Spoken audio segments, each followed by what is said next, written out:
was talking about two people coming together in His name, I believe He was showing us a few things. He doesn't give us a certain day to meet together on. He shows us there are no loner Christians. He shows us He is there with us, and He gives us a bare minimum for a church.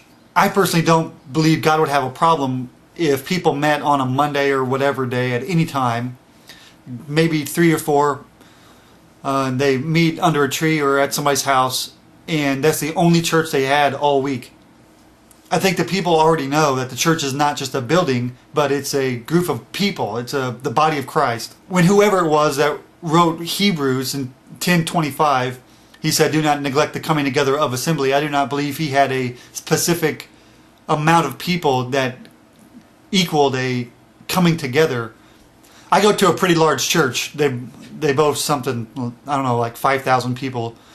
And but I get more out of a small group setting than I do from just listening to a pastor preach. But that's me personally. I think when there are small groups, people tend to be more personal with each other. I think with big churches, someone can walk in and walk out without having anybody notice them, and in a way you can hide yourself or hide some of your problems from them.